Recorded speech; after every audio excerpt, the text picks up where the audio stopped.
मुंबई नाशिक महामार्गावरील ग्राहकांच्या पसंतीस पडलेलं अस्सल मराठमोळं हॉटेल सवाई मल्हार खातेली येथील सुप्रसिद्ध हॉटेल व्हेज नॉन व्हेज जेवणाची उत्तम चव आणि सावजी स्पेशल, वराडी स्पेशल व मालवणी फिश मिळण्याचे एकमेव उत्तम ठिकाण हॉटेल सवाई मल्हार. चवीचा शोध इथे संपतो. नमस्कार, मी संजय भालेराव शहापूर गजालीत आपले स्वागत आहे. पार्टी ऑफ इंडिया सेक्युलर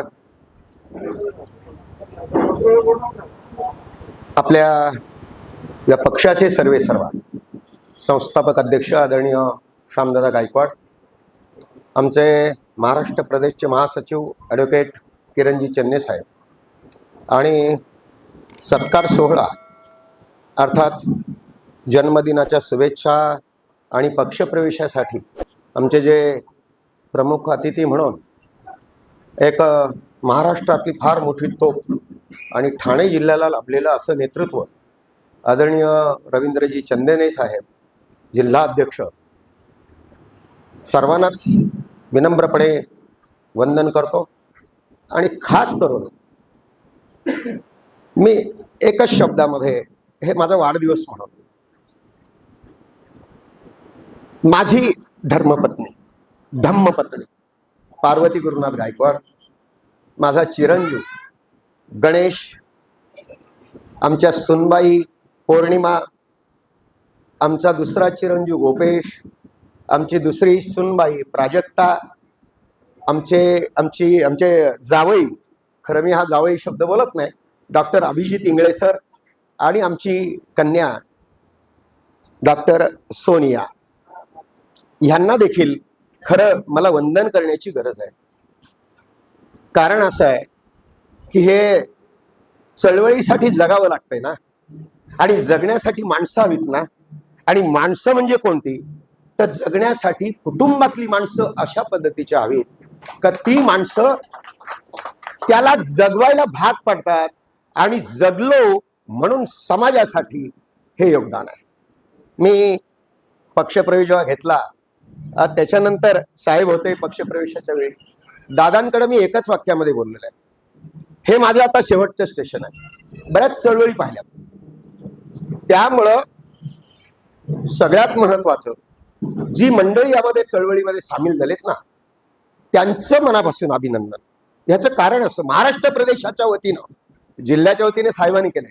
मी महाराष्ट्र प्रदेशचा संघटक गुरुनाथ जिक्रू गायकवाड या नात्यानं नवीन आलेल्या माणसांचं मनापासून टाळ्यांच्या गजरामध्ये अभिनंदन करतो. यासाठी बाबांनो, आपण आलात,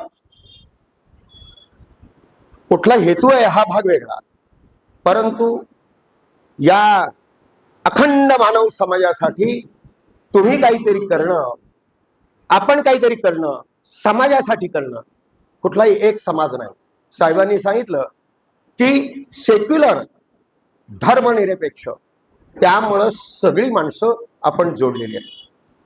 आणि दुसरी अशी गोष्ट की आपण 80% सोशल मुवमेंट करतो. राजकारणाचा भाग वेगळा, राजकारणाच्या बाबतीमध्ये आपण जास्ती काही बोलणार नाही, पण एवढं मात्र खरं की बंधूंनो, तुम्ही ज्या चळवळीमध्ये आलात ना, इथे सगळी सौम्य बोलणारी माणसं आहेत. कारण वाढदिवस पण त्याच्यामध्ये मिक्स आहे, म्हणून अगदी ठासून असं कोणी बोललेलं आहे.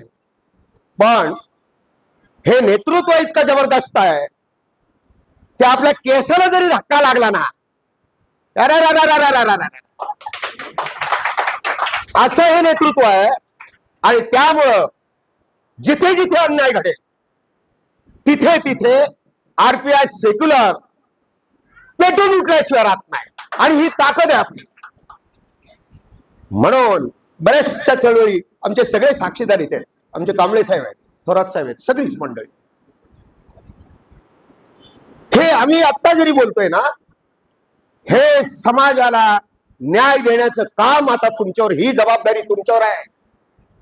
मी गळ्यात पट्टा घातला, मी पक्षप्रवेश केला, काही आचरण आहे या पक्षामध्ये, काही आचरण आहे, ते आचरण आपण सांभाळलं.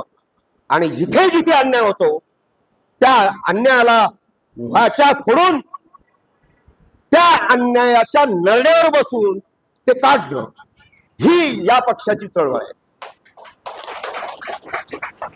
शेवटच्या विधानामध्ये मी असं सांगू इच्छितो की चळवळ जिल्हाध्यक्षांची नाही, प्रवीण केदार यांची नाही, कांबळे साहेबांची नाही, वाडींदेंची नाही, आमच्या प्रतिभा ऍडव्होकेट वंदना मॅडमची नाही. शान दादांची चळवळ जरी असली तरी शान दादा सर्व आपण म्हणतो, पण चळवळ खऱ्या अर्थानं शान दादांनी जी उभी केली ती विचारांची चळवळ आहे, बाबासाहेबांची चळवळ आहे. इथे कोणीही व्यक्ती म्हणून वारसदार नसतो. आणि त्यामुळं उद्या आमच्या इथे जिल्हाध्यक्ष हे महाराष्ट्र प्रदेशचे अध्यक्ष होती. उद्या तुम्ही मोठ्या मोठ्या पदावर विराजमान व्हाल, पण ही चळवळ जी आहे ही चळवळ माझा श्वास आहे. आणि म्हणून दादांना मी बोललो की माझं हे शेवटचं स्टेशन आहे. आणि म्हणून मला खरं म्हणजे वाढदिवस वगैरे साजरा करणं अध्यक्ष साहेब मला आवडत नाही, पण वाढदिवसामध्ये जी वाढ होते ती वाढ मला अपेक्षित होती. आणि ती वाढ आपल्या नेतृत्वामध्ये झाली. कांबळे साहेबांच्या, आमच्या प्रवीण सरांच्या याच्यामध्ये ही माणसं मला वाढली. ही वाढलेली माणसं चळवळ पुढे वाढवा, चळवळ गतिमान करा. आणि जिथे जिथे अन्याय होतोय त्या त्या अन्यायाविरुद्ध आवाज उठवून माझ्या या तळागाळातील समाजाला न्याय द्या, एवढीच अपेक्षा या ठिकाणी व्यक्त करतो. आपण माझ्या वाढदिवसानिमित्त प्रत्येक माणूस अप्रतिम बोललाय. मला वाटतं मी स्वतः मराठीचा डबल ग्रॅज्युएट आहे. असं असताना देखील मला ज्यांनी वाढदिवसाच्या शुभेच्छा दिल्यात त्यांना पुन्हा काय उत्तर द्यावं, मराठीतलं उत्तर मला पुन्हा द्यायला मला घाम कुठला. तर त्या सगळ्या माझ्या मंडळींना मनापूर्वक विनम्रपूर्वक अभिवादन करतो. जय भीम करतो. जय भीम, जय संविधान, जय शिवराय. ताज्या घडामोडींसाठी पाहत राहा शहापूर गजाली. धन्यवाद.